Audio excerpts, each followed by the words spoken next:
The Devil's Sinkhole State Natural Area is the seasonal home of the fourth largest bat colony in Texas. At the height of bat season, every August through October, 4 to 6 million Mexican free-tailed bats spend the day in this cavern. There are usually two separate roosts of 3 million bats each, one to the east and the other to the west. The bats, approximately 300 per square foot, jam together in the 67-degree cave. Most of the cave floor is covered in bat guano. In some places, the guano, one of the most expensive kinds of natural fertilizers, is 2 to 3 feet deep. The bats help Texas farmers by eliminating as much as 28 tons of moths every night during peak bat season. Other natural highlights of the Devil's Sinkhole include the 3,000 cave swallows that fly in and out of the cave during the day. We'll look straight to the tallest tree, and there is a little thing on top of the tree. Oh, no, I see it. That's an owl. A family of great horned owls usually present during the bat flight, and 4 endangered species that find homes here. One of those endangered species, the Devil's Sinkhole amphipod, is found nowhere else on Earth. So if you look into there, 75 feet down is the actual opening into the cavern. And then the cavern goes out, way out to these trees out here. The Devil's Sinkhole has visitors from all over the world, including Brazil, China, Nepal, Papua New Guinea, Poland, and even Siberia. In 2019, we had our first visitor from the tiny, brand new country of Dominica in the Caribbean.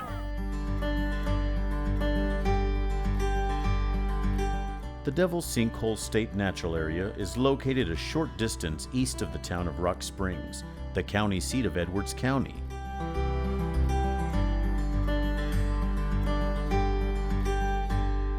Five lightly traveled highways lead to the Rocksprings Visitor Center, located on the town square, where all Devil's Sinkhole tours begin. The county is the 12th largest in area, slightly bigger than the state of Delaware, but the population is small, officially 1,992. Yet there isn't one stoplight in the entire county.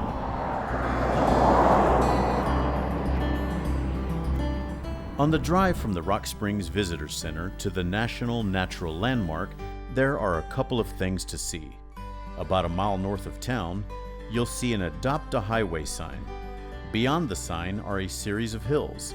This is the watershed of the Nueces River.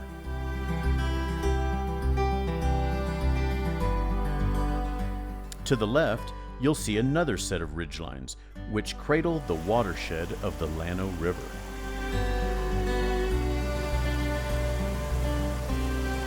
Those two rivers begin by and large in Edwards County.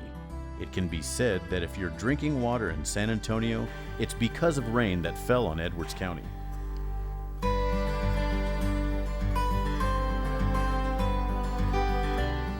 The ceiling of the sinkhole is the size of 3 football fields, with the center of the cave being dominated by a 200-foot mountain.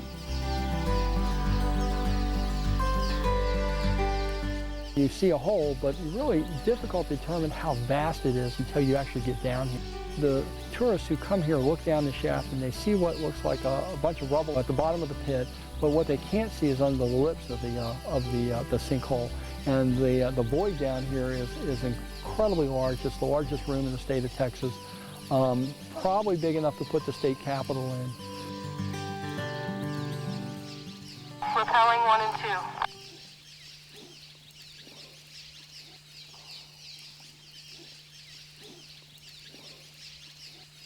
Yeah, before these guys get down too much further. This cave may be the most carefully measured and examined cave in the world. Scientists have performed every conceivable study of the cave. Not only have divers explored all 3 cave lakes completely, but there is even a laser radar point cloud of every square centimeter of the cave surface. 2 billion square centimeters in total. We're walking on the edge right now of a very large, very recent rockfall. The cave entrance has probably been open for thousands of years. Animals have fallen in here, and it's probably a very important Pleistocene bone deposit. However, it's buried underneath of and quite well protected by all the guano and rock on top of it. Imagine the surprise when 27-year-old Ammon Billings discovered the cave back in 1876. He was very impressed and told his wife he had discovered the access way to hell.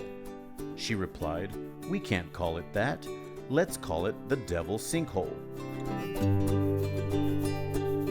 The Devil's Sinkhole State Natural Area, the 1,800-acre Texas Parks property around the Devil's Sinkhole, has about 900 acres of native tribe campsites. Lipan Apache and Comanche were among the tribes who came through the area. The oldest midden on the state natural area is 11,000 years old. Despite detailed study, no connection between those native campsites and the cave has been discerned.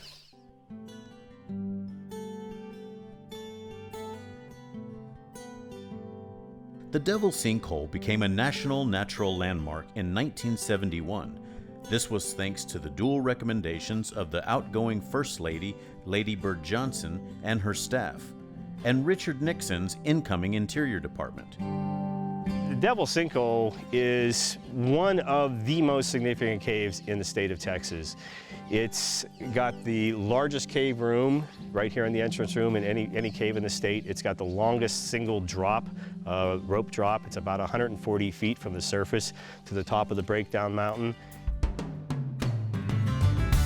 In 1985, the Devil's Sinkhole became the centerpiece of a new state natural area thanks to the friendship of cave enthusiast D.L. Somerville and the Clarence Whitworth family, owners of the Devil's Sinkhole. Agreement was reached to turn over 1,800 acres of the Whitworth Ranch to the state of Texas. Since 2001, a volunteer group, the Devil's Sinkhole Society, has operated the tours for the Texas Parks and Wildlife Department. Currently, the Devil's Sinkhole State Natural Area is the only state park facility largely run by volunteers. When you go to the Devil's Sinkhole, it's important you follow the two main rules, which is the only thing we take are photographs and the only thing we leave are footprints. It's a state natural area, so nature's in charge, and we're very respectful.